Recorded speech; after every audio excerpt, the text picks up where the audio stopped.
subscribe. Do. Hello, Mellow Fellows, it's Tara here, and today we are looking into something I've just been thinking about recently. For background, I am a pretty big Rick and Morty fan. I love the show, I just hate the fan base. Now, you're allowed to interpret a piece of art any way you want, but it becomes another thing when a lot of people starts misusing Rick and Morty for their own really shitty opinions or to kind of justify how they're an asshole. But anyway, like I said, I love the show. I just don't love what people turn it into. But the topic for today is more so something I've been kind of hearing online. For years, there's been this kind of debate on whether you would be a Rick or a Jerry, or which one you should strive to be, or which one is better. And as I got more in Rick and Morty, I heard it more. I would often hear the debate centered around if you would rather be a Rick or a Jerry. There's even been so many YouTube videos made on that exact topic. However, this debate has been around way longer than Rick and Morty has been around. The question has just been rephrased. Instead of would you rather be a Rick or a Jerry, you can kind of recognize this as would you rather be smart yet miserable or dumb yet happy. Basically, this question has been around since the dawn of time. But for today, I kind of want to explore this in the Rick and Morty realm, focusing more on these individual characters, Rick and Jerry. To answer this, we should examine both of these characters separately and go through the options we really have. Because I truly feel that the people who claim to be just like Rick have no idea what they're really saying. Like they're just using it as a throwaway line, or, oh, I'm really like Rick, or Rick is the best character. And a lot of them don't even realize that Rick is not the hero. He's literally an anti-hero. He is not meant to be right. And Jerry, on the other hand, isn't really meant to be right either. Even though the show kind of frames Rick as right sometimes, or frames Rick as like the right opinion, there is really no right way to do things. And if you claim to be just like Rick, you have some deep emotional problems that we need to talk about in this episode. So strap in, buckle up, because this is going to be one long character analyst type of video. Nobody asked for this, but it's what I'm about to do. So let's start off with Jerry Smith. He is a simple man who just wants to achieve the illusion of the American dream. Although he technically should have everything he should ever want by American standards, it is clear that that is not the case. He has no job, he has no respect from his family, and he's unhappy but stays in a marriage that is pretty miserable. He is the family's punching bag, and he has to constantly fight for his family's adoration. Hell, he's even the fans' punching bag too. In fact, up until the end of season 4, he was jealous that Rick automatically gets the adoration and respect from his family that he so desperately wants. Even though Rick has only just came into the family's lives recently, he doesn't have to work to get anybody's attention, and he doesn't have to work to be loved and admired. Even if he's a total jerk, his ability to do the unthinkable for his family really sets him on a pedestal. Now, that's not to say that Jerry is a total victim here. Jerry is self-centered, he's whiny, insecure, cowardly, and very, very, very stubborn. Whenever he feels superior, he pretty much acts just like an asshole, just like Rick. And as Rick pointed out, he uses pity as a manipulation tactic to get his way. Like, oh my god, I feel so bad for Jerry. Let's coddle his ego, basically. Jerry is constantly lacking when compared to a smart man like Rick, or even just someone as smart as his wife, or even his children. He does not measure up in any way, shape, or form. I mean, at least be a nice person. He can't even do that. Rick getting all the attention leads to jealousy and resentment and a lot of anger from Jerry. Rick's constant antics affects his life all the time, but he is unable to really do anything about it without backlash or resistance from everybody in the family. Whether his resistance is from Rick or his children or his wife, he's pretty much powerless, and that can honestly frustrate anybody. Although he doesn't worry about anything that doesn't directly affect him, like aliens or dimensions, it doesn't mean that his problems are less legitimate than Rick's problems. Remember, just because we are on a small scale does not mean that our lives and our problems and everything about our lives is meaningless and we shouldn't care about anything. Jerry's problems may be on a smaller scale than, the universe. But to Jerry, his family's respect isn't minor. It's his everyday life. He doesn't get to run off to planets and do any other things that's outside of his normal everyday Earth life. His family is quite literally his own personal universe.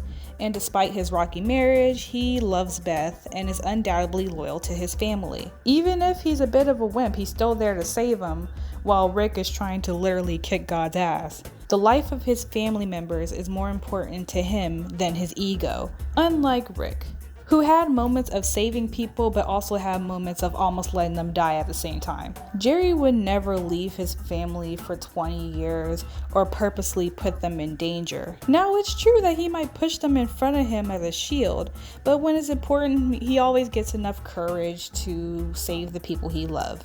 Most of the time. Basically, he's like Yajirobe from Dragon Ball Z. He's kind of not there, but then he kind of just pops up, does his thing, and then dips. He's a coward, but he's a loyal friend. He'll try to save you, but he'll run his ass off afterwards. Man, did we love Yajirobe. I don't know what happened to him. They don't even use him anymore in Dragon. Whatever. Not the point. So yes, Jerry may be ignorant, but he's more or less happy. This happiness is because he lives for his family. Even though his life kind of sucks and he's kind of deeply flawed, his optimistic view on life is the thing that keeps him together. You can't have Jerry's insecurities and be pessimistic. That's just too much. Now on the other side of the spectrum is Rick Sanchez of C-137. He is a pessimistic scientist who is reckless, selfish, and has a nihilistic view on life. Or so he says. He has caused countless destructions, ruined countless lives, and has even abandoned his own family for years. His intolerance for vulnerability and emotions affects Beth, which in turn affects the family dynamic to this day. Basically, the childhood trauma that he caused Beth still affects his grandchildren even today. His inability to change and his inability to admit when he actually cares about something is what really leads him down this path of misery. Unity is a prime example of how his toxic ways leads him to being alone at the end. It either leads to him drinking on the toilet or trying to zap his brains out in the garage. Either way, Rick Sanchez is miserable, but he of course doesn't want to admit it. Rick is also a bad influence and has no problem hurting other people to get his way. Like, we're not going to forget when a certain character died trying to get his crystal drugs for his party, even though he didn't technically need it to get back home, valuing getting high over someone else's life,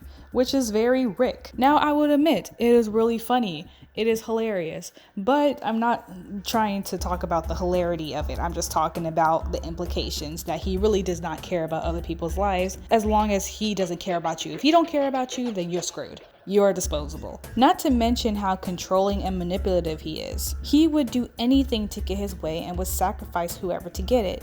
Even though he's incredibly smart, he is emotionally immature and he compartmentalizes his feelings instead of dealing with them head on. He uses alcohol, alien drugs, and crazy adventures to hide or ignore how hollow and lost he is on the inside. And this is what keeps him from truly bonding with someone below the surface level.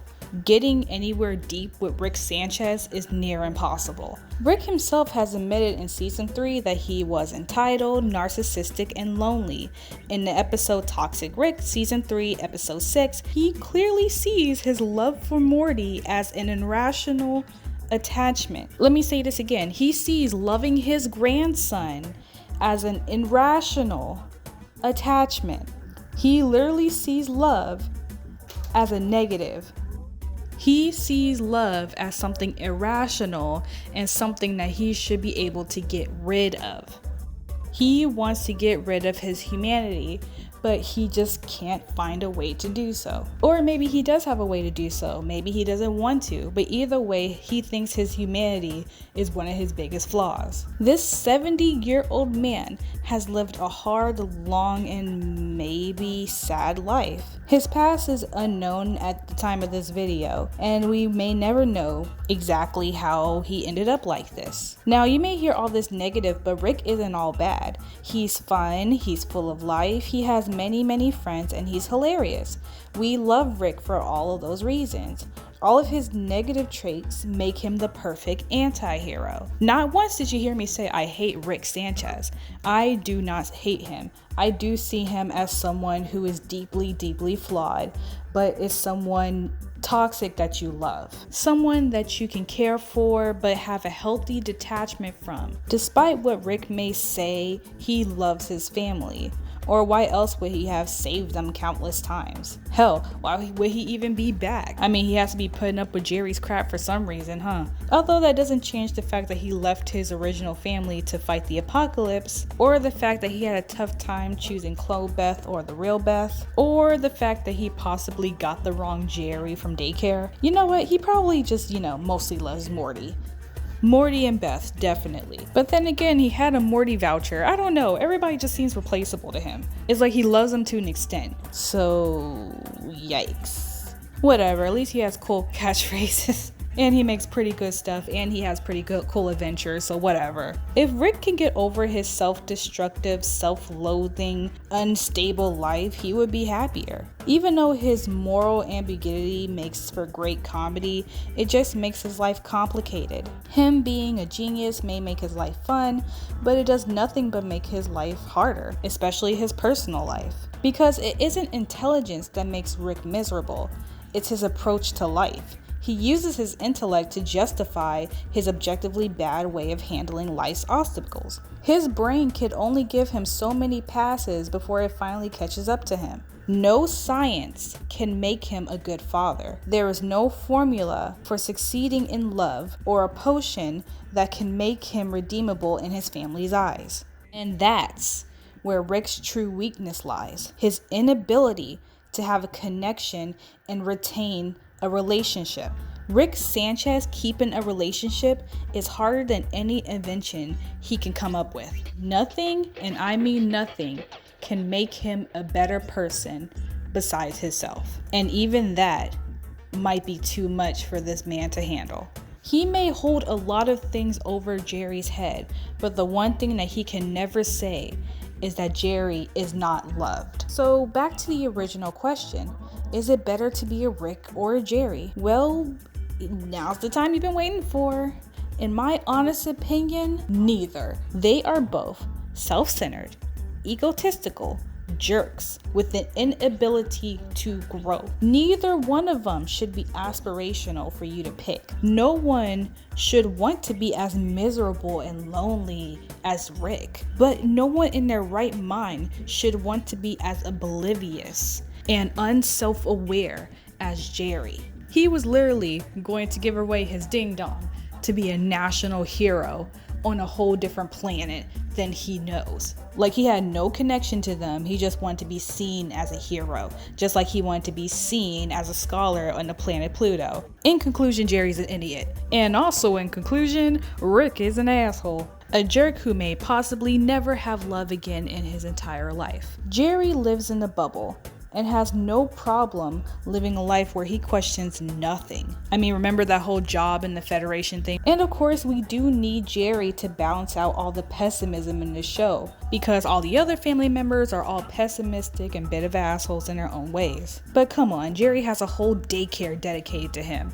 A daycare. Even though Jerry's humanity is constantly questioned in the show, Rick could actually use a bit of that humanity. Now, I'm not saying become a bleeding heart, but Jesus, say I care. I mean, even Darkheart said he cared at the end of Care Bears, and that took a lot. Jerry is a lot of things, but you cannot sit here and say he is not more relatable than Rick. Rick literally battled a god. You cannot get more inhuman than that. And even though a lot of these people would pretend like they would be out battling God, you actually probably try to save your family like Jerry did in that episode. Because to most of us, our family is more important to us. Rick's inhumanity, mixed with the nihilistic views he has, makes him one lonely ass person. So you shouldn't want to be self-destructive, and you shouldn't want to strive to be alone for the rest of your life. And I don't just mean like you should strive to be with somebody like a partner, but I mean like you should at least have some human connections. I mean, Rick has friends, but he doesn't really have, friends. So basically both are pretty bad options if you want to say, oh, what should you be? I don't want to be dumb, but I don't want to be unable to make good connections in my life. So what's the solution? Where do we go from here? This is honestly super simple. People always forget that there is a middle ground. You don't have to pick one side of the spectrum. You can be a Morty or a Summer. There is balance. You do not have to be a super jerk like Rick, who is miserable and usually takes everybody down with him.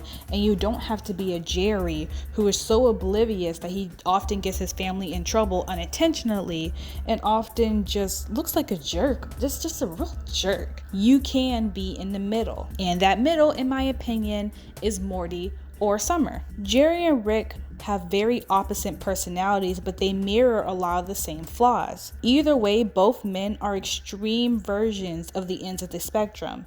You don't have to choose between being oblivious or smart. Smart to a fault, that is. Smart to a level where it alienates yourself from people. Morty is the best parts of humanity and worldview. He is probably the most emotionally mature character on the show alongside Summer. Of course, they make mistakes because they're teenagers, but they are pretty emotionally mature. So much that their dad often turns to them for help, or sometimes they give Rick unsolicited advice that he never takes. Morty and Summer understands nuance. They understand complex topics and understand how vast the universe is. They understand that there is many dimensions and aliens and stuff, but they still make an effort to have a social life. They make an effort to maintain their relationships on Earth. They know nothing matters in the grand scheme of things, but they don't let that stop them from caring about things that matter to them personally. Just because it doesn't matter to the whole world doesn't make it less important to you.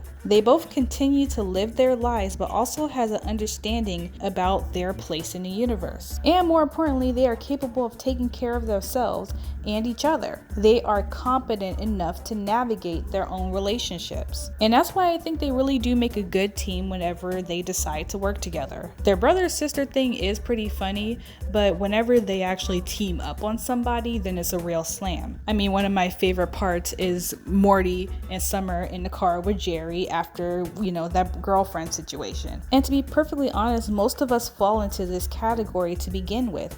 We understand that life is short and fleeting. However, we also generally understand the value of life and we want to enjoy it. Morty isn't the smartest by any means, but he has the most character development in the show, along with Summer. He's rational, caring, and overall a pretty good person when it comes down to it. Summer is also coming into her own and is having fun on the adventures. She is smart, empathetic, and quite the humanitarian. She refuses to be the damsel in distress and is very capable of taking care of herself, as we saw in season 4. Overall, these two are really what you should strive for, and honestly, a lot of us already are in this category.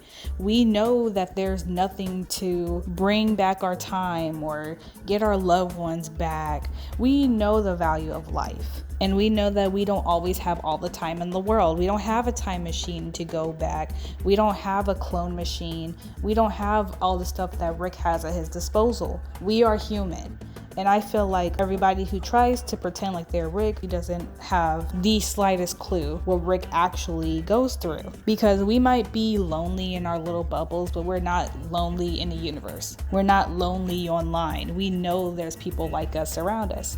Whereas Rick is truly alone, besides from, his other thousands of Ricks. But overall, you should be a Morty or a Summer. You should be in the middle. You shouldn't be complacent, but you shouldn't just be dismissive of everybody's feelings and everybody's time on Earth and only consider your point of view. There is both power and empathy and intellect, and I feel when you have both of them together, you can have a really extraordinary combination, because emotional intelligence counts as intelligence as well. There is both value in academics as there in knowing when to say I'm sorry or knowing how to work a conversation, because remember, knowledge is power, but so is love. Sure, they have flaws, but I'd rather be them any day of the week than Rick or Jerry Or God, even Beth. Don't even get me started, no. And that's all I have to say on the topic. Thank you guys so much for watching, and I really hope that you enjoyed this kind of deep dive crushing of both characters. I really like both of these characters. More so, I really do love Rick. It may seem like I was being harsh on Rick, but I was just really trying to drive home that Rick is not this super shiny scientist, I want to be kind of thing that a lot of people make him out to be. A lot of people know that Jerry is not an aspiration, but neither should be Rick. Love his complexity. I love him as a character. I truly do love Rick. Morty is still my favorite, but I do think that Rick is like my close second favorite. And you know, you can criticize the things that you love. It's okay. It just shows that we care. So again, thank you so much for watching. Please like, comment, share, subscribe, do all that other good stuff. And I will see you guys in the next one. And always remember, mellow fellows, to stay trippy, my hippies. Bye!